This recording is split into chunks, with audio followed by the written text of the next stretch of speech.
Bill Maher called out CNN's Kaitlan Collins on the network's bias. Let's watch. You made press because you were on Stephen Colbert's show, and he said something like, you guys at CNN just report the news straight. And the crowd burst into laughter. CNN is the place where both sides can watch. And I'm talking about the people on CNN. And what I know what the conservative side of America thinks, and I don't blame them. They were just gushing about how great a speech it was. And I think she did fine. I didn't think it was as good as they were making it out to be. It does look like tokenism. It's kind of like the same as The View. In a way, I feel like it's more insulting than what Trump does. And Trump says you're the enemy of the people, which is pretty bad. What she's kind of saying is, I don't need you. I'm not talking to you. You don't matter. You're not relevant anymore. To me, that's even worse than I hate you. It's like, I don't think about you. I don't know if it's worse than denigrating the press on a daily basis. Welcome to our YouTube channel, The Celeb Report. If you enjoy our video, don't forget to like, share, and subscribe. Recently, we showed you Bill Maher absolutely laying into Kaitlan Collins for going after Karoline Leavitt. Honestly, we thought that would be enough to make Kaitlan rethink her approach, but nope, she doubled down. The CNN anchor is still attacking Leavitt, Trump, and Elon Musk with even more desperate attacks.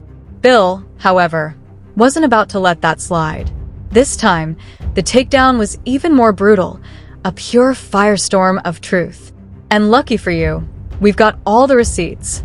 Let's dive in.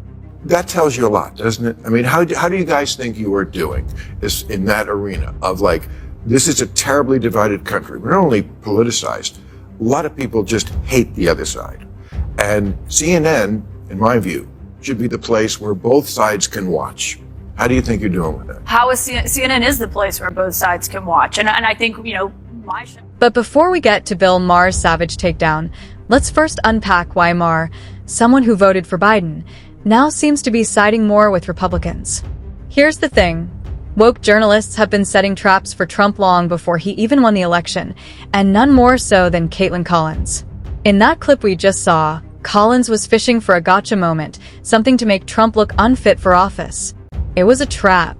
Continue to give Ukraine money and weapons if you're elected. What's the answer? If I'm president, I will have that war settled in one day, 24 hours. It'll be absolutely Do you want over. Ukraine to win this war? I don't think in terms of winning and losing. I think in terms of getting it settled so we stop killing all these people. Can I just follow up on that because that's a really important Excuse me, statement let me that just you just follow made up. there. Can you say if you want Ukraine or Russia to win this war? I want everybody to stop dying. They're dying. Russians and Ukrainians. I want them to stop. If Trump said he wanted Ukraine to win, they'd accuse him of escalating World War III. If he backed Russia, they'd smear him as a traitor, a classic lose-lose situation for any future American president. But guess what? Trump wasn't playing into it. He dodged her setup like a pro, insisting he didn't want any more lives lost, Ukrainian or Russian. Smart move. But here's the kicker. The woke mob hates losing control of the narrative, so they weren't about to let this slip. Naturally, they doubled down.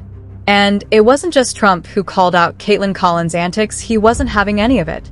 You held on to those documents when you knew the federal government was seeking them and then had given you a subpoena to return them. Are you ready? Are you ready? Can I talk? Yeah, what's You the mind? answer? Do you mind? I would like for you to answer the question. Okay, it's very simple to answer. That's why I asked it.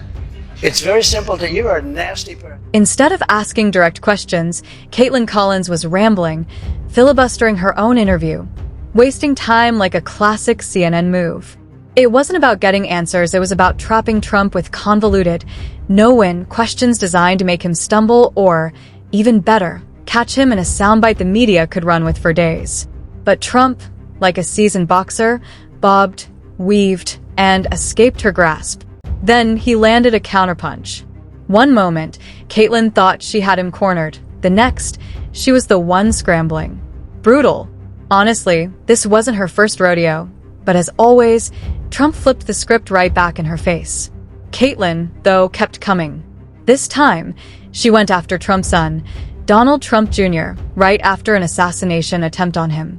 Trump Jr. didn't hold back, calling out the media for fueling the attack by constantly comparing his father to Hitler. And he's not wrong.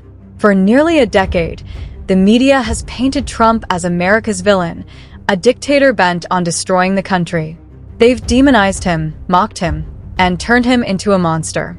Just created by Donald Trump. Okay, but can I say, you can't blame, and everyone wants your dad to be safe. No one wants the threats against his life to happen, but you can't blame the media for those threats. There's been no evidence that's what drove those. And allows people to have a platform to call someone literally Hitler every day for 9 years, it creates it. Okay. Whether you want to believe it or not, that's a fact. But as you know, J.D. Vance once likened your dad to Hitler as well. Did you catch Kaitlan Collins smugly throwing out that J.D. Vance once compared Trump to Hitler? So what? Vance didn't have the media's power or influence. His words didn't carry the same weight. Plus, he eventually realized that Trump wasn't the monster the media made him out to be. That's when Bill Maher had enough. He saw the hypocrisy, the double standards, and the disastrous impact of these media-driven smear campaigns. This time, he wasn't going to let them off easy. Maher called out the media's relentless bias. Kaitlan Collins and her colleagues have spent years crafting a one-sided narrative, painting Biden as a saint and Trump as the ultimate villain. They're not reporting the news, they're manufacturing it. Their obsession with keeping Democrats in power has led to relentless negative coverage of Trump, twisting every word, spinning every headline, and fueling an outrage machine 24/7. But when it comes to their own guy, silence. Case in point, Hunter Biden's laptop, which leaked evidence of corruption, shady foreign deals, and influence peddling. Yet Kaitlan and her team buried it. To bury the Hunter Biden. You're talking about the press doing that? He's saying that's what they did, and that is what they did. They buried the Hunter Biden story before the election because they were like, we can't risk having the election thrown to Trump. We'll tell them after the election. And we know for a fact that that's what they did? Of course, you don't but follow I'm this. saying you know for a fact that that's what they did. I don't know what they did. I know, because you only watch MSN. Imagine if Donald Trump Jr. had even a fraction of Hunter Biden's baggage. CNN would have run wall-to-wall coverage for weeks. That's exactly why Bill Maher snapped. He sees it. The media isn't just biased. They're activists in disguise. This time, he wasn't about to let them off easy. The Hunter Biden scandal is as bad as it sounds. Where lucky Hunter didn't convince his dad to hand over nuclear codes for a quick payday, given his track record. The man has sold access and influence. But sure, let's all pretend Trump is the real villain here.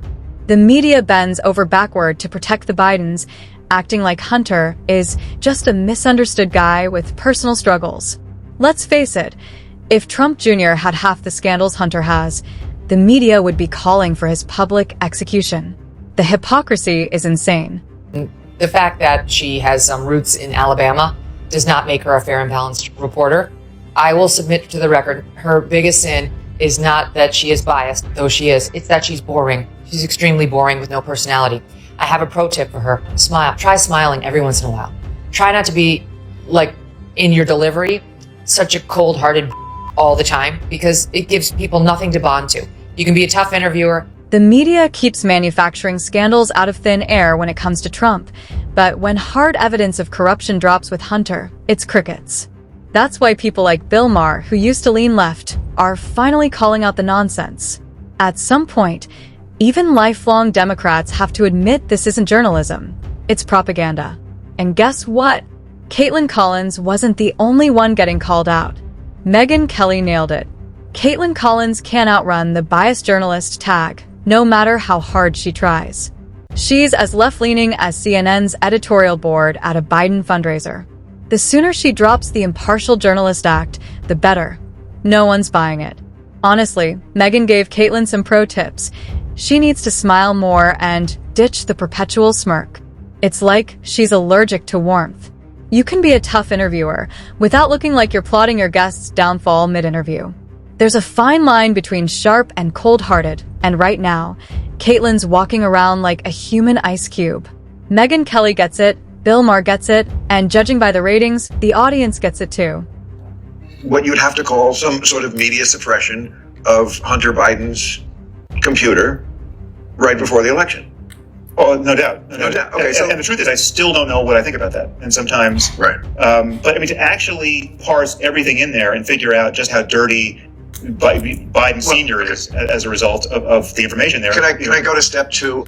but nothing really. It was common. It was the kind of sort of everyday graft that's sleazy, but doesn't affect the world. Probably. Right. Yes. Hunter Biden sold his father's influence to get money. But Joe Biden himself would not give away our nuclear secrets to the Chinese. He's not, he has a soft spot for his son. Yeah. His ne'er-do-well, stupid. Yeah, I mean, you've heard his voicemails to his. Yes. So, like, Dad, I'm in a little bit of a jam. Could you just meet with the Chinese guy next week? It would mean a lot to me. Like, and Joe would do it, and then and then Hunter would. Maybe it's time Kaitlan finally takes the hint. Even Ben Shapiro is calling out CNN's lack of neutrality. Deep down, even left-wing viewers know it's all theater. They don't care as long as CNN keeps serving them stories that make them feel morally superior. But here's the problem. When even lifelong liberals are rolling their eyes at CNN's fake neutrality, you know the network has lost control of the narrative. And Kaitlan Collins, the supposed neutral journalist, is still out there fishing for gotcha moments with Karoline Leavitt.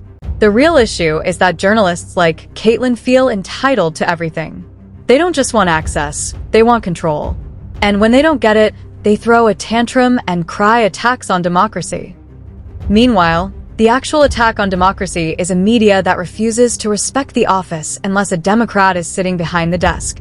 Now, let's talk about the hypocrisy of Karine Jean-Pierre, the former White House press secretary.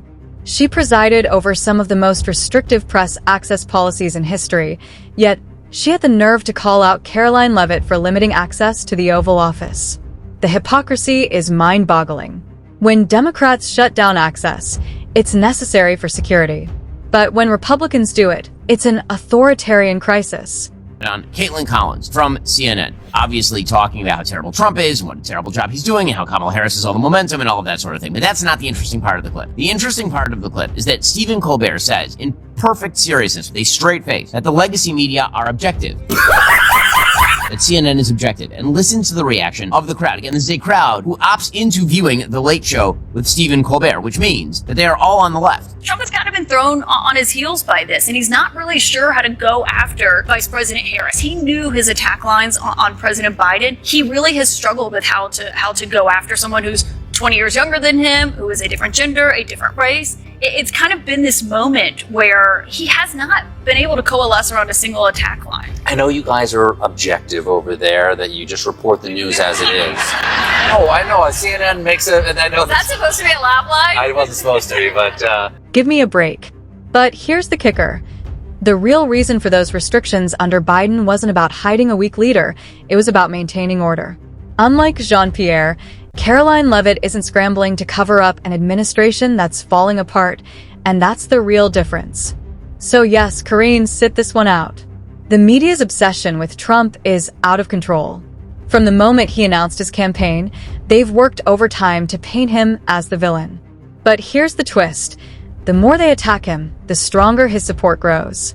You'd think they'd learn by now, but nope, same tired tactics, same disastrous results.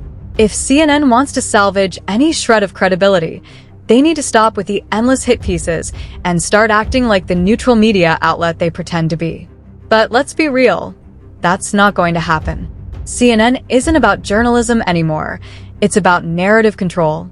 At the end of the day, the media's obsession with Trump has backfired spectacularly. White House official made the decision to bar the AP reporter from the Oval Office and the diplomatic reception room last night. Well, first of all, let me just set the record straight. It is a privilege to cover this White House. It's a privilege to be the White House press secretary. And nobody has the right to go into the Oval Office and ask the President of the United States questions. That's an invitation that is given.